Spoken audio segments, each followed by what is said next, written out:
Good morning, y'all. My name is Tina Alexander, and I'm a member of this congregation and your worship associate today. On behalf of Reverend Dave Dunn, intern minister Liz Martin, director of religious exploration Lexi T. Brown, our music director Alex Peach, and the greeters and technical team, which are making today's live stream possible, I would like to welcome you to the Unitarian Universalist Metro Atlanta North congregation, which we lovingly call UUMAN. UUMAN is a liberal faith community in the mission to nurture our spirit, strive for justice, and transform the world.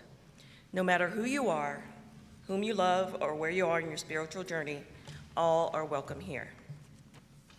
Welcome to all who are joining us remotely. For any visitors who are here with us for the first time, and if you're comfortable doing so, would you please stand, tell us your name and where you're from so that we can get to know you better. Are there any visitors on my left? Hi. Hey, welcome, Claire. Anyone else on my left? How about to my right? Hi, I'm Josh. This is my wife, Stephanie. We're from John Street. Hey, welcome. And now our announcements. Are you new to UUMAN?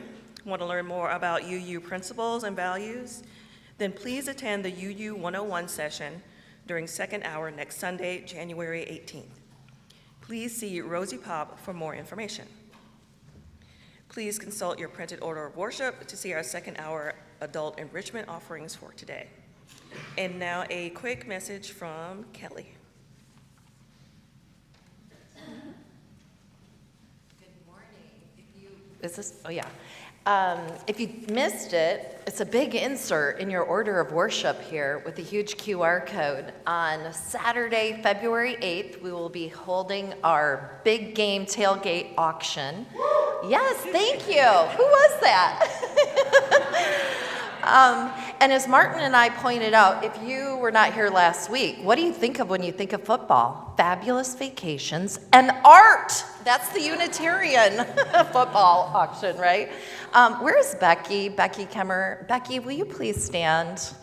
Becky is a beloved member of our church, of course, but she is an unbelievable artist. This is one piece that Becky has donated kindly to our auction.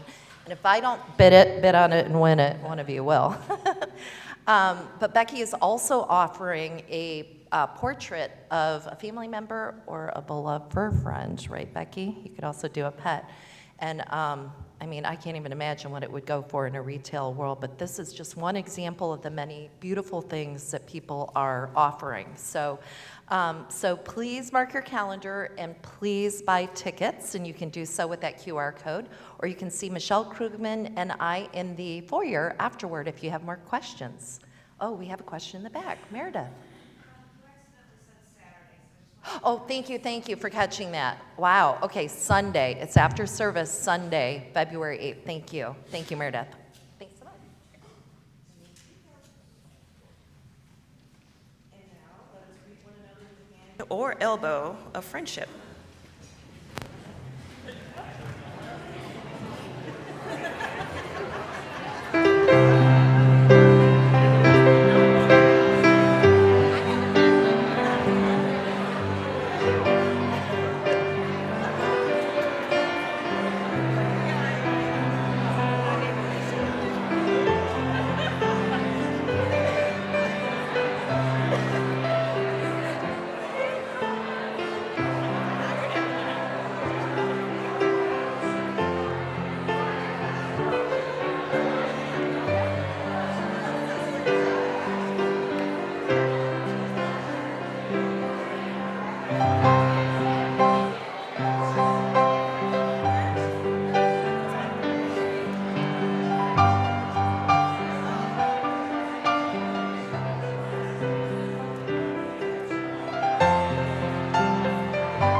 Good morning.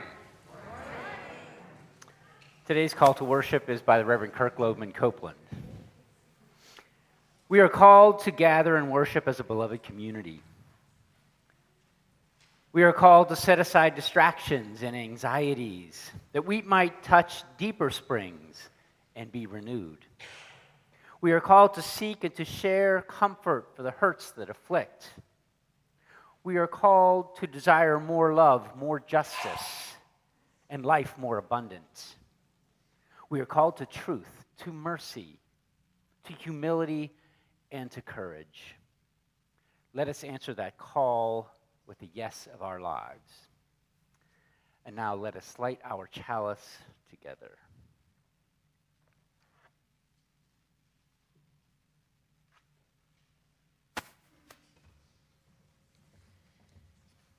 Our chalice lighting today is entitled "The Stars in the Pews" by Eric Walker Wickstrom.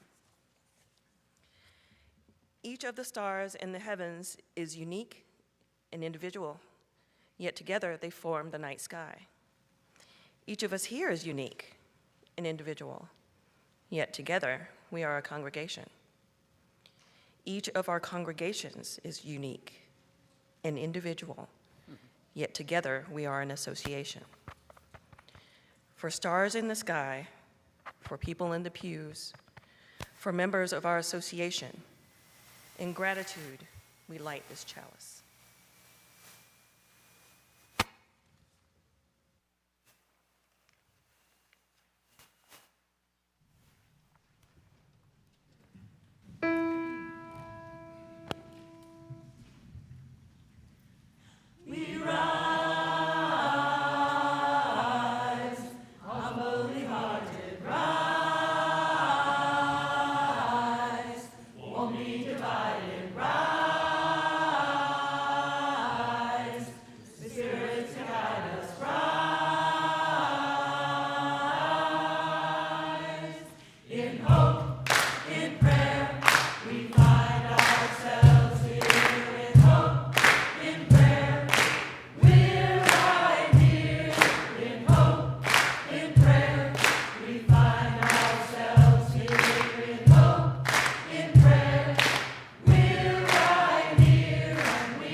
This is a time in our service where children, young and old, are invited to the front for our time for all ages. After the story, children are invited to exit into Fellowship Hall for Children's Chapel for the remainder of the service. If this is your child's first time attending Children's Chapel, please walk them to Fellowship Hall. After the service, please escort your children to their appropriate RE classroom in Discovery Cottage during second hour.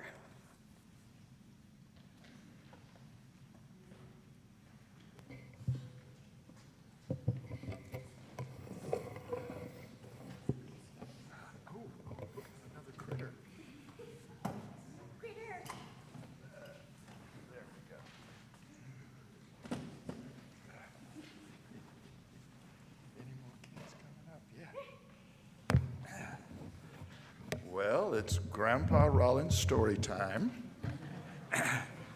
And let's see who we've got in the critter sack. Anybody else coming? I think we've got the whole gang today. Yep. Well, I'm so happy to be here with these children. Everyone hold that? Yeah. And we've got.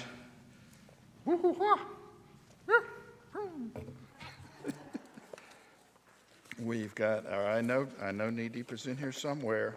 He always crawls to the bottom. There we go. Knee Deep. And, hi y'all, I'm so glad to be here. My name's Timmy. And finally, we have our new friend that y'all met a few weeks ago, our visitor from a foreign country. We have Fritz St. Bernard. Ja, ich komme aus Austria to visit my good friend, Grandpa Rollin. Ja? Well, we're just glad to have you here, Fritz. I love to sing the songs of München State. I hope, Fritz, cool it, okay? We're not going to do Oktoberfest party songs. We'll do songs some other time, okay? All right. And who do we have here? We have a whole new critter. Who is that? Unica. Oh, cool. Unitarian, Universalist, Unica. That is really cool, okay? That is, oh, okay, all righty, neato. Okay, today we're going to do a story called Poems from Sillyville, okay? This is a book, and the reason I chose this book is to sort of show y'all that anybody can write poems. You don't have to be somebody special, because the author of this book, right there, Miss Raisa, is a friend of mine that I've known ever since I was a little kid in elementary school. And there's a bunch of us school friends that we still get together on the internet once a month. There's 6 of us, and we've known each other for a very, very, very long time, okay? And so the idea being 2 things: y'all can stay friends with each other the rest of your lives. When you go off to live in different places, you can have your whole gang of buddies right here, and you can stay with you can keep in touch with each other. The other thing is Miss Raisa wrote these poems over a long period of time, some when she was a kid, and some of them are very silly. So if you want to write your own stuff, it doesn't have to have some big, deep, serious lesson necessarily. And that reminds me, I want to recite for you the first poem I ever wrote when I was 5 years old. Dinosaurs were popular, but now they're very rare. In fact, there are so few of them that there are none to spare. Okay, I didn't win any prizes for that poem. I was 5 years old already, okay? But in any case, yeah, you can write your own stuff. You can start your own poem book today. And if you do that, here's the way I sort of like to do it. You get a bunch of sheets of paper, and I like to put them together on the left side with paper clips so you can stick the pages in and out. Because if you get one of those little journals, you know, and then all of a sudden you mess up and want to rewrite it, you got to tear the page out. So this is a very easy, simple way to do that. So let's have a couple of poems from Sillyville. All right, let's see. Poem number 22. What have we got here? Yeah, Miss Raisa, she's an ex-school teacher, and she writes children books now. Okay, it's a very interesting person. All right, now, I'm not very good at reading upside down or sideways, so I'm going to show you all the picture and then just read the poem, okay? What not to do at the beach. Do not shake hands with an octopus, never kiss a shark. Please don't sit on a jellyfish even after dark. Do not befriend a barracuda or play tag with a man of war. Never invite a stingray to dine with you on the shore. Do not set sail on a killer whale, never ride a fiddler crab. Don't ever travel with a moray eel, especially in a taxi cab. Do not dance the jig with a lobster. See, that's what, right there, dancing with a lobster. Do not dance a jig with a lobster or tango with a tiny sand flea. But should you dare to do all these things, you can come to the beach with me. Oh my. Okay, let's see what else we've got. Let's just do one more. Okay. Yeah, Miss Raisa has a lot of fun writing all this stuff. All right. No, that's Pet Revolt. That's something else. Hang on, give me just a minute here. Okay,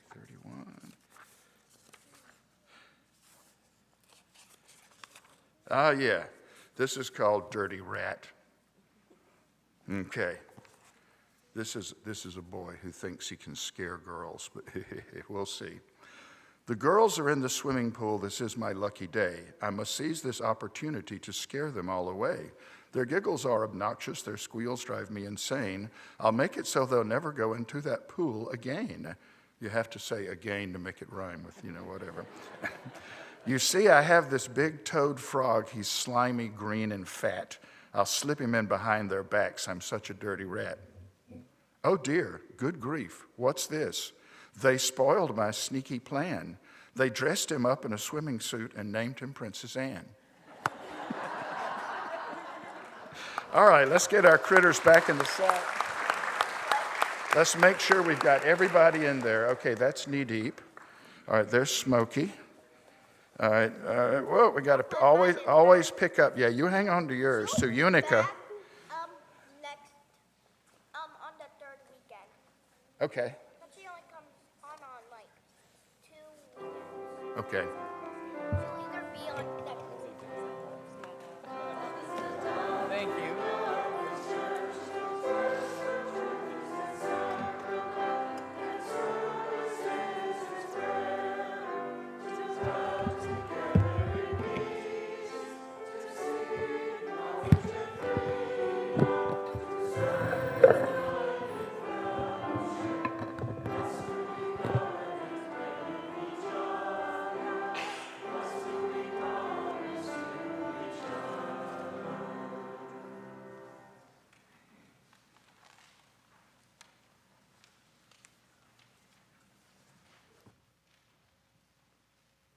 At this point in our service, we share our joys with each other to magnify them, and our sorrows to divide the weight of their pain.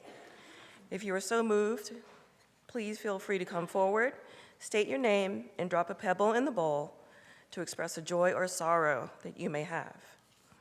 For those attending via our live stream, if you have a joy or sorrow that you'd like to share this morning, please type it in the chat.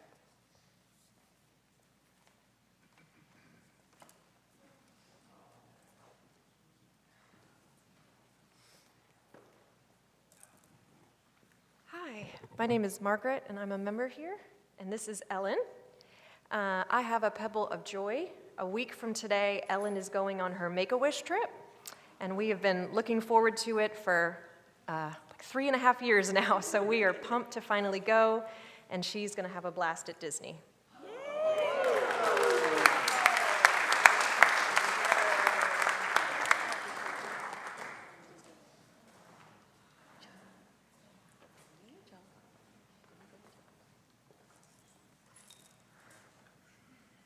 Good morning. My name is Jennifer Philippi. I'm a member here. I have 2 pebbles of joy. First of all, as many of you know, my daughter Kira is in the Milton Cirque performing aerial acrobatics. And they have been performing Water for Elephants, which was taken to state, where they placed 3rd. And my daughter was one of 5 who won an All-Star Award for her part in this combo Cirque theater thing. That led her theater coaches to award her the leading role in the upcoming Cirque performance this spring. If you guys have not seen Milton Cirque, this is the year to do it. She will not only be performing as the lead, but she is also leading one of her own routines. I could not be more proud of her.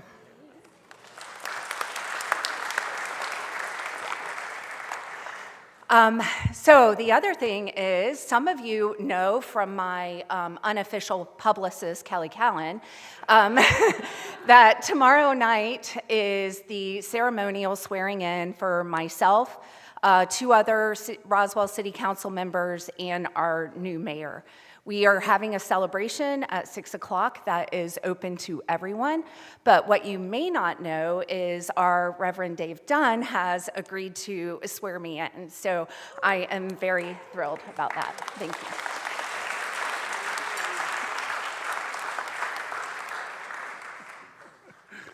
Good morning. Rosie and I are here to let you all know that it was 35 years ago this month that UUMAN formed.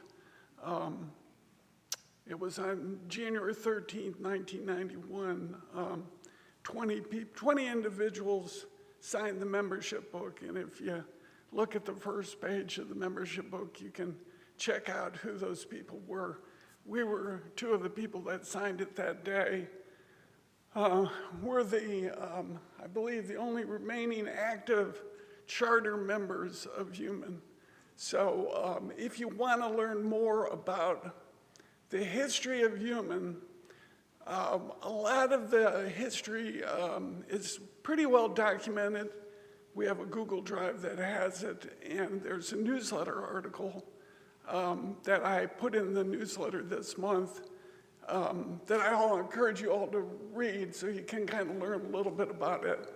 And there's quite a few members that have been around a long time, kind of Charter Plus members, who have a lot of knowledge about the starting of UUMAN. In addition to that, if you really want to dig into it, the board meeting minutes from 1991 to the present kind of are available that you can read. But anyways, this is a pebble of joy announcing 35 years. Hard to believe. And I would just like to say, I'd want to really put 35 pebbles in. When we first helped start this church, we had no idea what we were doing. We were new to UU. We did not have children.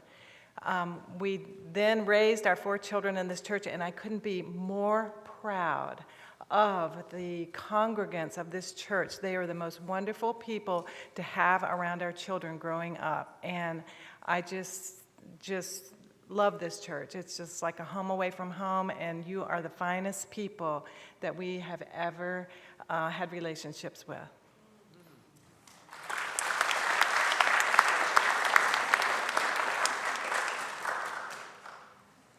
Hi, everybody. I'm Donna Melcher, and I'm a member of this congregation. And I would like to, it is my joy to introduce or reintroduce JetPig 2.0. Okay, for those of you who don't know what JetPig is, he helps remind us of our values: justice, equity, transformation, pluralism, interdependence, and generosity, and with love in the center. So we're going to be introducing this to the 2nd through 5th graders today. It's going to stay in their classroom. And don't be surprised if they learn those things and if they ask you about them.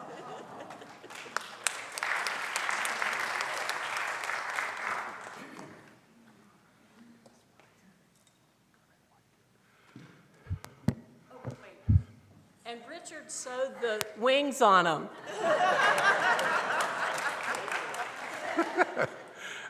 Good morning, I'm Richard Bomba. I have a pebble of joy, but first, I know y'all have missed me the past 2 weeks. I've been in Hawaii. Ah, now you don't miss it so much.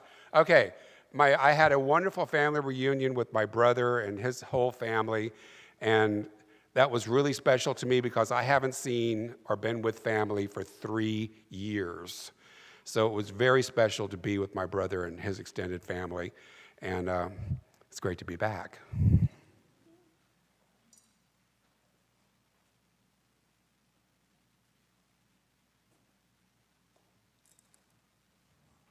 Good morning, everyone. I'm Kevin McCulloch. I'm a member of the live stream team.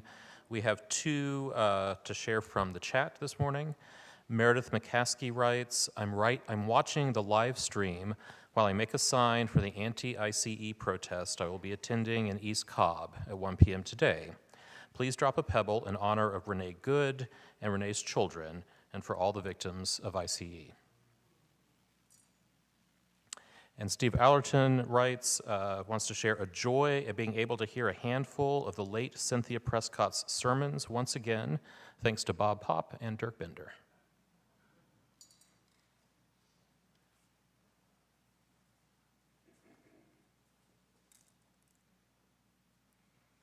Hi, I'm Alex Peach, and I'm the music director here at the church. I wanted to share a joy with you. This past Wednesday, I texted Dave after rehearsal, and I was like, "You're never going to believe this." And I said, "I am thankful and proud and excited to see all the choir members that we have new and returning. And I don't want you to be mistaken. There are more room, there are more chairs. So please join the choir, but thank you, choir, for everything that you do, and I'm just very proud and very excited about this season."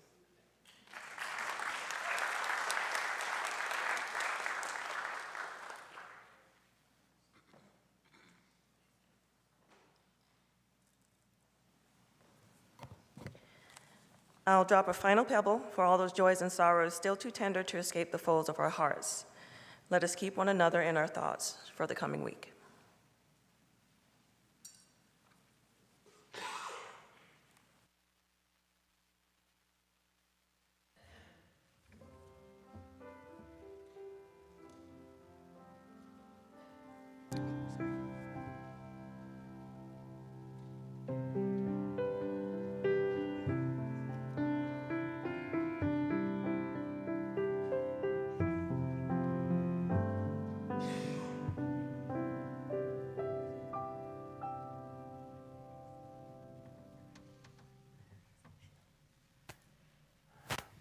I may have mentioned this before, but about 20 years ago, maybe even 25 years ago, there was a lovely little-known TV show that would air on Friday nights. It was called Joan of Arcadia.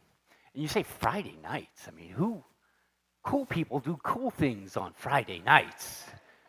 That's why I was at home watching TV. I was home watching TV. That was actually probably the only show that I would watch regularly. So Joan in the show was like a typical teenage girl in this town of Arcadia. She was cute, but she wasn't popular. She was really not good at anything. She was just average. Not an athlete, not in the band. She could be easily overlooked.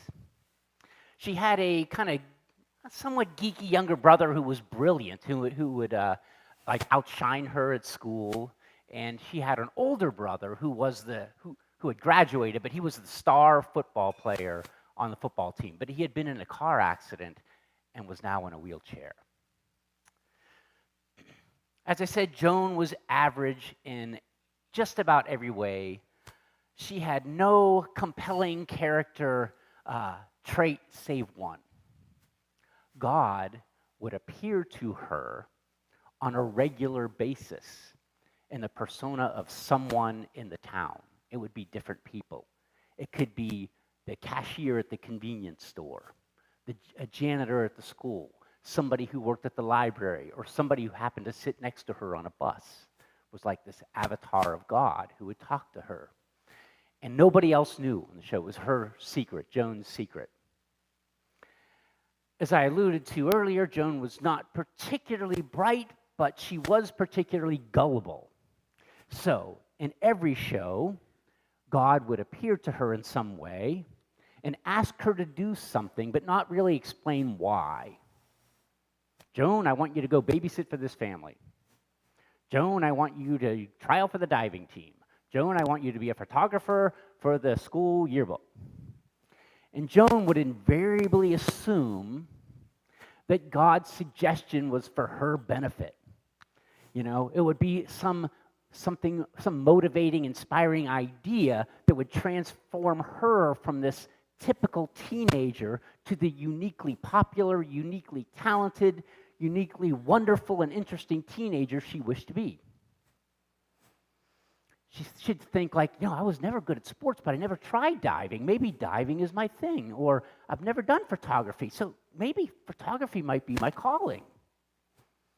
In one particular episode, a Navy recruiter came to the school and came up to Joan and said, "Joan, I need you to build a boat. And here are the papers." And it took a moment or two for Joan to realize that this was not just any Navy recruiter, it was one of those avatars of God speaking to her, asking her to do something. Did I mention Joan was a whiny teenager? Do I need to do that? She was a little bit whiny. After receiving this request from God, she would always go like, "Oh my gosh, I'm not good with my hands. I don't like water. I'm afraid of boats. I can't do this." She'd always do this. "Just build the boat, Joan," was what the response was. So there's a few other plot lines running along in this particular episode. Joan's tough-loving father and the teenage son who's in the wheelchair are having a hard time getting along. The father wants the son to go out and get a job, whereas the son just wants to feel sorry for himself and sulk in his room. And they're both kind of type A personalities, and they're butting heads, and damage is being done. So meanwhile, in the garage of her house, Joan starts building her boat. And she has no idea what she's doing. People are making fun of her. Her friends are calling her Noah, okay? And her friends are saying the last thing this boat is going to do is float. And her parents are concerned for her sanity and well-being. But late one evening, Joan is taking a break from her boat building. And her angry brother comes into the garage. He's pissed off about something, and he's going to light up a cigarette. But then he sees the boat, puts the cigarette down, and takes the plans for the boat, looks at it, starts laughing, and he starts fixing it, taking it apart. Then Joan's father comes home, wants to check on Joan, see how her boat building's coming, and walks in, and there's the son, taking the boat apart, fixing it. "Hey, what you doing?" the father says pleasantly. And pleasantly, his son says, "Well, Joan's trying to build this boat, but it's all wrong." And the father says, "Here, let me see the plans." He looks at it and like, "Hey, you're right." So the two start to work on the boat together, fixing it together as one, and beginning to experience the first peace that they've had amongst the two of them in quite a long time. And then Joan returns. And before entering the garage, she hears them working on the boat, and she peers in through a window and sees them working together. She sees the healing that's taking place in what was a fragile and damaged relationship. And finally, she understands her role in God's mystery that's working through her. And that what God wanted her to do was not for her benefit. It wasn't about her. She began to realize that her actions that one might think of as ridiculous or hopeless, could yield powerful results in ways that she couldn't even fathom. Well, at least until next week, when she totally misinterprets what God's going to ask her to do the next episode. That's how it went. So it's natural for us to look out for number one. It's part of our biology of self-preservation and survival of the fittest. But in the long run, we can't do it alone. We depend on others for our well-being and survival. We form clans and communities, societies. Sociologist Nicholas Christakis writes in his book Blueprint that like other behaviors that have helped our species to survive and reproduce, the human ability to construct societies has become an instinct. It's not just something we can do, it's something we must do. And at the core of all these societies is a social suite that includes, among other things, friendship, social networks, cooperation, social learning, and teaching. These characteristics, we all do these things. Most other species do not do all these things. We make friends with people outside, strangers. We cooperate with strangers we've never met before. That's unique, possibly unique to humans. It's part of our blueprint. You don't have to read the book now. In prehistoric times, members of clans had specific jobs to do. At night, there was a person who would stay up and watch for predators.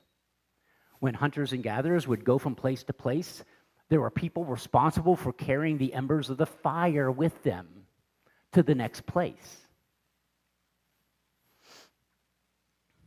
In order for us as individuals to achieve our goals of self-preservation and survival, healthy and strong communities, clans, that can sustain, we need communities that can sustain themselves, and in so doing, help them sustain us as well. Biology tells us that we need each other to move forward, and that it can't be about me or you or any person in particular all the time. Have we possibly forgotten or repressed this part of our evolutionary history? It seems that looking out for number one seems to take preference over looking out for the community, at least in our culture. I'm going to do what I want. Let somebody else watch out for the community. Let somebody else or some other generation clean up the mess that I or we have made. Who knows? Maybe we'll be able to get back to that reality of our evolution where we'll realize that looking out for my neighbor is actually in the best interest of looking out for me. That when you get right down to it, the needs of the individual and the needs for the community are one. It goes without saying that we live in a competitive, market-driven, he who dies with the most toys wins kind of culture. Yet God is asking Joan to do things that she would never do for her own benefit. She doesn't know why she's being asked to do these things, and they sound ridiculous to her, and they might seem ridiculous to others. But she might assume that it's for her benefit. But altruistic behavior, and it doesn't only help the person in need. There are other eyes watching. Other people can see altruistic behavior and begin to emulate it. Your children will do this. Mommy, why do you always teach RE? Mommy, why do you always go to volunteer at North Fulton Community Charities? Mommy, why do you always volunteer at Family Promise? Or wherever. They see altruistic behavior and come to understand that this is what we're supposed to do and how we create, live in, and flourish in a good and decent society. And it seems to involve paying it forward in some sometimes seemingly ridiculous way. Do you believe in cause and effect? That your actions, good or bad, reverberate, resonate throughout the entire universe? Like they radiate outward like ripples in a pond, touching everything, affecting everything it touches, and then can be reflected back towards you once again? I believe in that. That ultimately you get what you give. Think of George Bailey in the movie It's a Wonderful Life. As a youngster, he had these big dreams. He was going to travel the world and then build skyscrapers or something and make a lot of money. A life of adventure. But the life he ended up living was a life of, it's not about me. Yet what transpires after, do you really think that he would change anything about his life? Trade in the richness of what his life became for travels, personal wealth, like Old Man Potter in the movie? We all know the answer to that. And like Joan of Arcadia, you don't need to be talented or smart or pretty or popular. You don't need to know who will benefit from your actions. You don't need to know how or why. You don't need to know whether or not the people you're doing it for are deserving. We simply act altruistically, no strings attached, asking nothing in return. And sometimes it might feel a bit hopelessly ridiculous. Yet, be the conduit through which God, nature, mystery, the Spirit works. Pay attention. Be present. Let your presence be the channel through which something larger than yourself can work. Have in that. And understand that you play a part in your community, whether you know it or not, that you play a part in your community, that you play a part in the lives of each and every person and everything that you come in contact with each and every day, that you play a part in the lives of each and every person here in this room and in the story of this congregation. A story that started 35 years ago, and it continues to be written. Now, I have an assignment for you. Yeah, you know what it is. You got to go out and build a boat.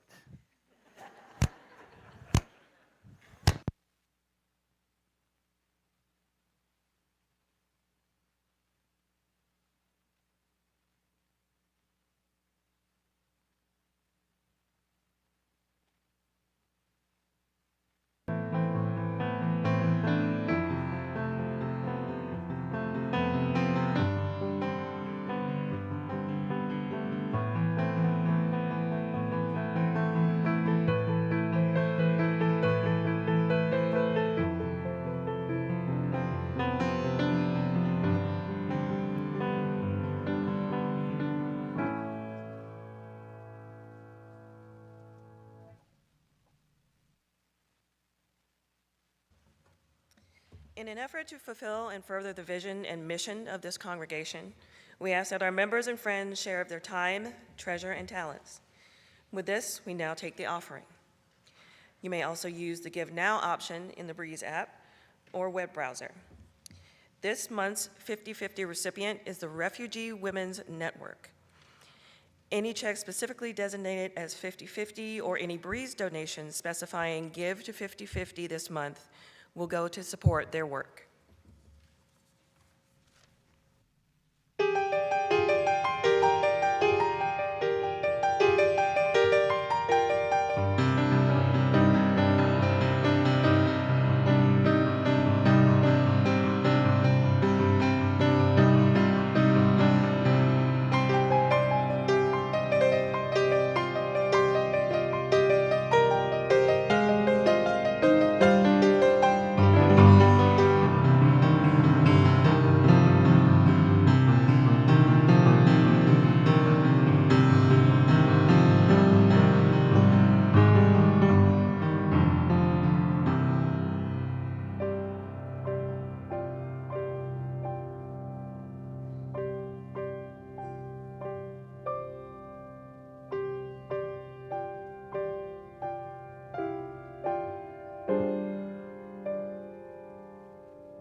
We accept this sacred offering, generously given by our beloved members and friends.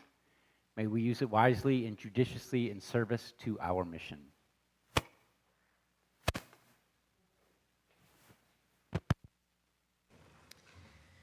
Please rise as you are able and join us in singing hymn 1024, When the Spirit Says Do, from the soft back hymnal.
And now let us extinguish our chalice. After all that,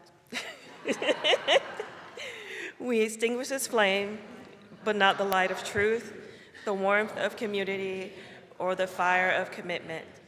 These we carry in our hearts until we are together again.